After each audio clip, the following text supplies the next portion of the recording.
So I'd just like to acknowledge my collaborators on the topic that I will be talking today. This is actually part of an NIH ROM grant that was recently concluded in collaboration with the George Washington University and the Brown School of Public Health. So smoking rates in Israel are currently at around 20%.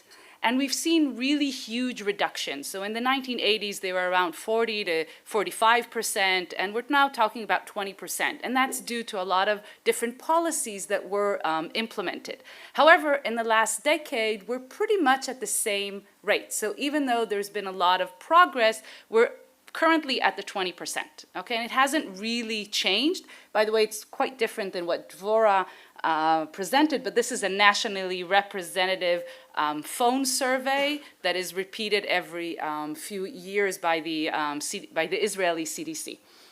And what complicates things is that once we used to have only the combustible cigarette that we all know and we all know is bad for you and you should not smoke it. But in the last few years, the market really has evolved and there are multiple different products that all aim to give you nicotine. Okay, so they could be doing it in different ways, but at the bottom line, they all want to give you nicotine, which is the addictive component in these products. So I will be focusing today on one of these products, which is called IQOS, which is a heated tobacco product. So it is a tobacco product because there are other products that only provide nicotine, such as nicotine pouches, but I'm talking about a tobacco product. And it actually is an electronic device. So you have the cigarettes, which are a bit smaller than the regular cigarette, but they are a tobacco cigarette, the same cigarette that you know, and they're called heats.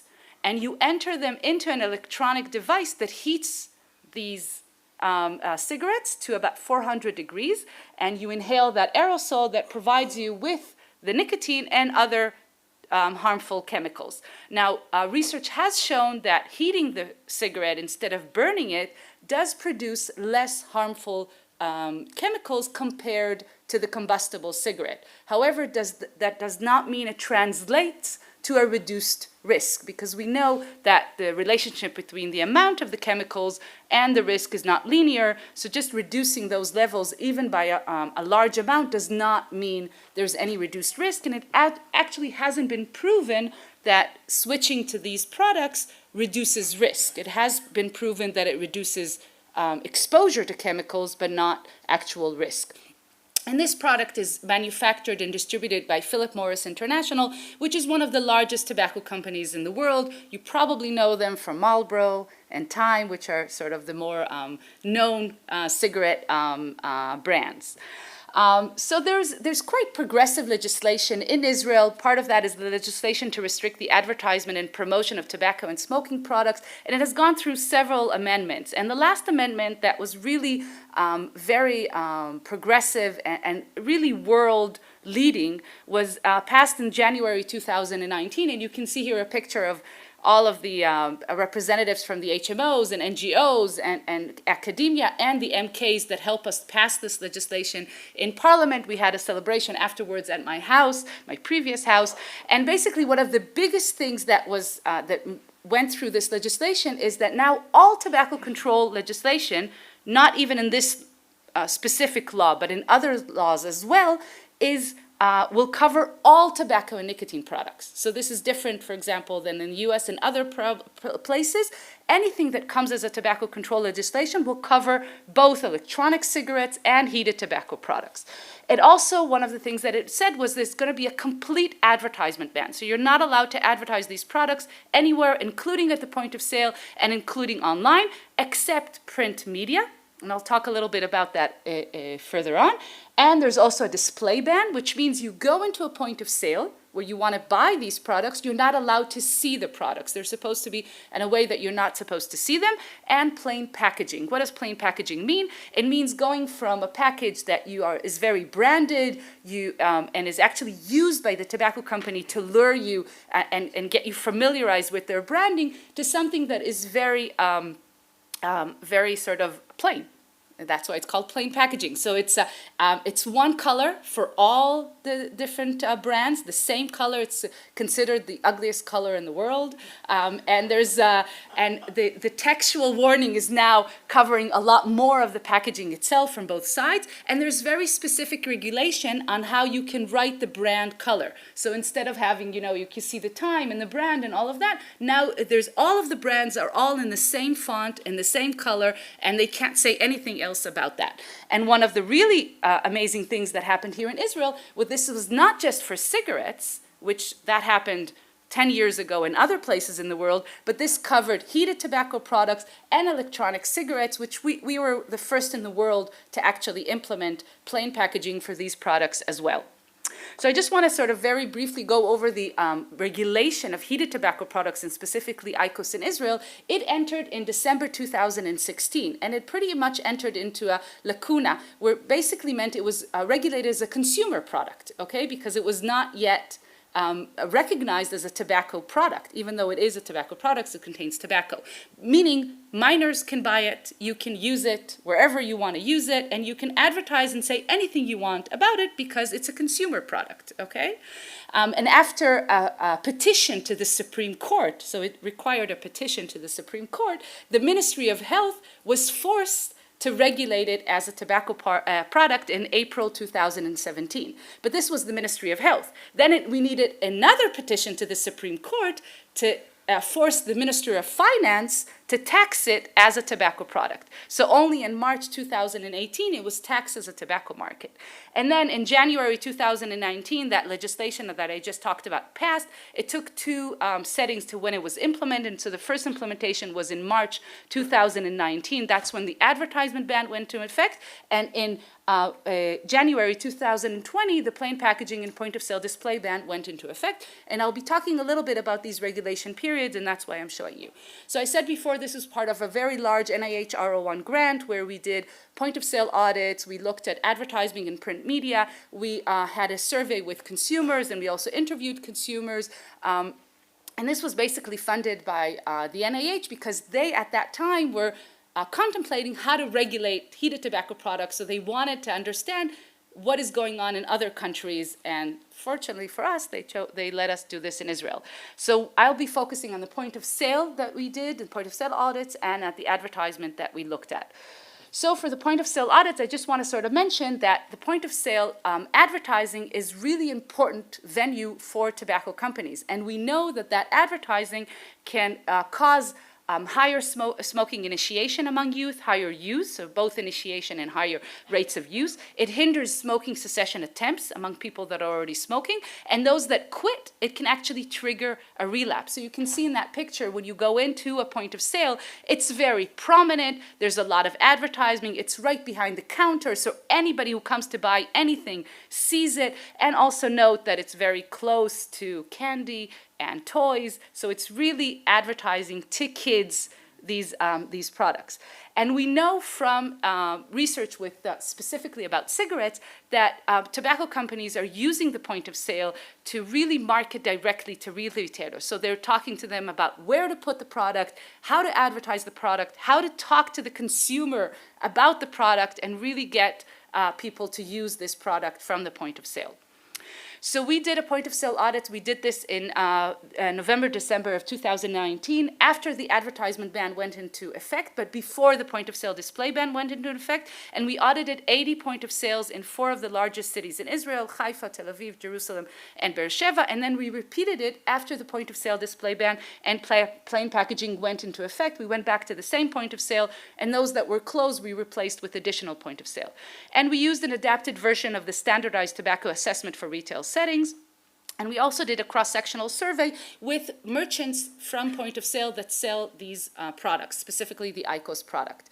And I'm not going to go into all of the details, but what we saw is that at the beginning, and this was right after the advertisement ban, but before the display ban, and just a little after this product entered the market in Israel, so we didn't see a lot of advertisement or any price promotions, and most of them didn't even sell the device. You can only get it online and only get the cigarettes themselves in the point of sale. But we did did see this special display that I'll show you in a bit. So this was a very unsophisticated cardboard display that sort of was just for the heat cigarettes, and it was separate from the cigarettes themselves. But you can see that it is placed near things that attract youth. So it is placed, even though they were marketing this for adult smokers who can't quit, this was the way they were marketing, it is placed very close to candy and other stuff and on the counter, which is sort of like the level that kids look at, which is about 1 meter. Okay, and we did already see something that they were doing to circumvent the display ban that was just about to go into effect. So they were putting up very generic, so non-branded, generic, very big signs that here you can buy tobacco or cigarettes. So the legislation said you can't advertise the products. And they were saying, okay, so we're not advertising a product. We don't say Time, we don't say Marlboro, okay, we don't say IQOS, we just say we sell tobacco products, okay? And it's and you can see that this is very prominent, there's lights around it. So you go into a point of sale, this is the first thing that you're going to see. And you can also note that despite the display ban about to come into effect, these are not hermetic. So you can still sort of see the products through them and from the side. Again, this is a way of circumventing the legislation. So just to summarize, marketing of this specific novel product, the heated tobacco product, was not prominent, but we do see some circumvention of the legislation through signs and prominent and not hermetic displays. And then in the second round, what we saw that there's a lot of them did start selling the IQOS device itself, but we saw a lot of ads that were specific to these products, again, compliant with the legislation, and a lot of special displays that were much more sophisticated, and I'll show you a little bit of pictures. So you can see here very prominent display signs, very different, all saying very generic, so none of them say IQOS, and this was the only heated tobacco product at the time that was sold in Israel. None of them say IQOS or heats. They say other things, like here you can get heated tobacco product, an alternative to cigarettes, okay? So they're saying something that is very generic, but that's the only product there is on the market at that time. And you can, if you also notice, they're using all the same colors. Those colors correspond to the different flavors that are available for the heat. So they're using those colors and that way of actually doing some branding without you knowing that they're doing any kind of branding.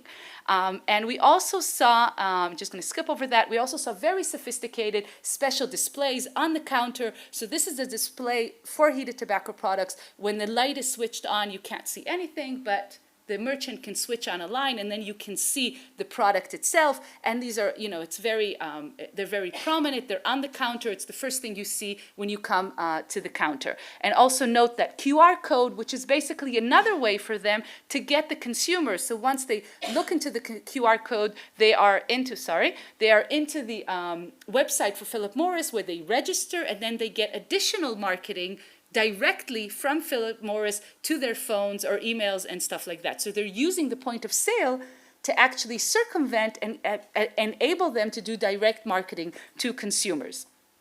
So just to summarize, in the second round, we saw multiple purchase queues. So instead of having, the whole point of the legislation was that you go into a point of sale and you don't see this product. And if you're a smoker, you have to ask the merchant, I want X or Y, okay? And a young person won't even see anything. What we're seeing is that because of the legislation, so you're not seeing branding, specific brands, but you're seeing a lot of other multiple purchase queues using very different signs, branded with colors, and very prominent displays with QR codes. With the survey with the merchants, so we had 43 merchants that answered our survey, and what they talked about was a lot of different marketing strategies that the tobacco companies were using. So they talked about the special displays and having a very specific salesperson that was not the same salesperson for cigarettes. So this was a different salesperson, and they were provided different promotions. They were provided financial incentives based on sales, incentives to come to parties and different events, price discounts and free samples for them to use these products. They were also provided promotion to consumers, such as price discounts and price promotions, and we asked them how much of this happened before or after the point-of-sale display ban, and all of these strategies increased after the point-of-sale display ban went into effect.